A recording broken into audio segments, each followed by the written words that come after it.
What's up? So in this video I'll be explaining what ninjutsu techniques are, how to get them, the difference between them, which situations they're the best in, and in the end rank them. So let's just get into it. First, what are ninjutsu techniques in Sekiro? Ninjutsu techniques are abilities that can be performed after doing a backstab death blow and then pressing the attack button again, indicated by the red mark that appears during the animation of the death blow. There are 4 main ways to do a backstab death blow. The first and probably the most common one you'll use is by sneaking up behind your enemy and backstabbing them. If you're forced to fight your enemy after priming them for a death blow, there are 2 things you can do. The first one is just walking around your enemy to perform a backstab death blow. This can be a bit inconsistent, which is why the skill Vault Over exists. This allows you to jump over an enemy who is primed for a death blow to perform a backstab death blow. And the last method is using the prosthetic tool Divine Abduction, which is really good if you're forced to fight an enemy but you just want to death blow them immediately. Divine Abduction costs 3 spirit emblems to use, which is actually going to be really expensive combined with a ninjutsu technique. Note that you can only have 1 ninjutsu technique equipped at a time. Now let's talk about the first ninjutsu technique you unlock, which is the Bloodsmoke ninjutsu. After backstab death blowing an enemy, you use the blood of that victim to create a smoke screen that allows you to sneak up again and then instantly death blow other enemies who are cut in the smoke screen. Something interesting is that if you use this skill on a green gecko, it creates a poison cloud which poisons enemies cut in it, but it actually also poisons yourself. And if you use Bloodsmoke on a white gecko, it now creates a healing cloud that only heals you when you stand in it. Bloodsmoke costs 6 spirit emblems to use, and it can be acquired after defeating the boss Genichiro, Way of Tomoe, at the Ashina castle. This technique excels as fighting enemies in a small room or that are grouped up, since the smoke screen has a limited area of effect. 6 spirit emblems might seem like a lot, but when it literally allows you to instant kill an enemy and kill whole groups of enemies, as long as you have enough spirit emblems, then it seems to be a fair price tag. What makes Bloodsmoke so strong is that you can negate having to fight enemies at all.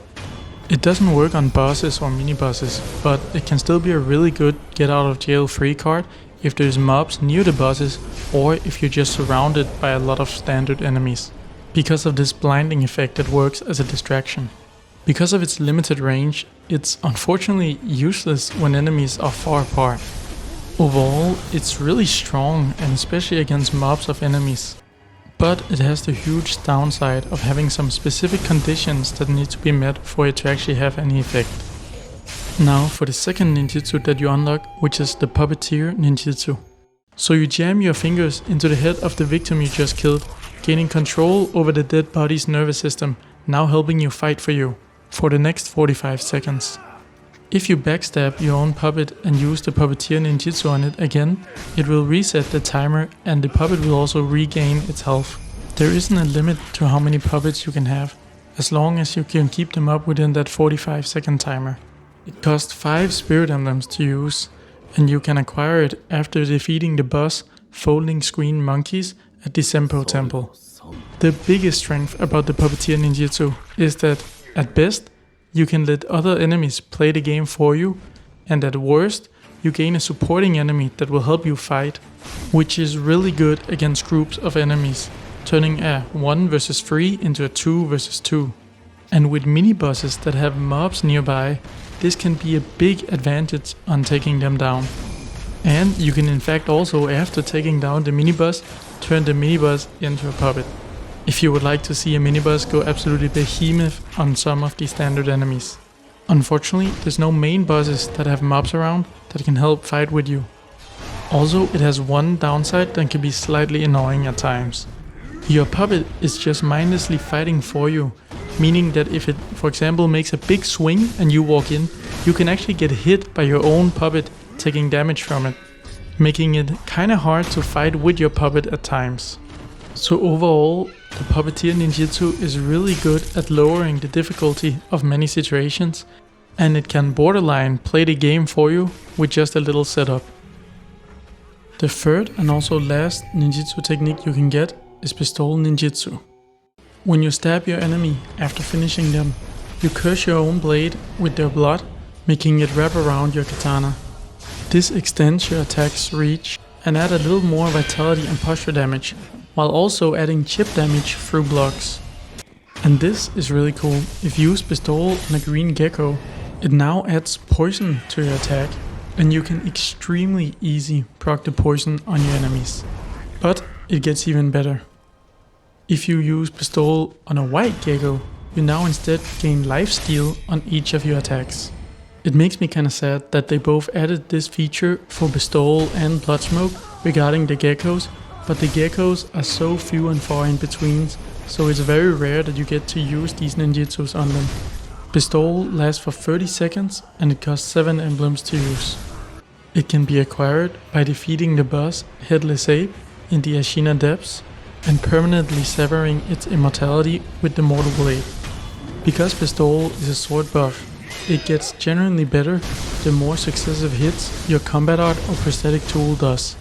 And of course, it should go without saying that Bestowal becomes absolutely useless if you're using a combat art or prosthetic tool that doesn't involve your sword.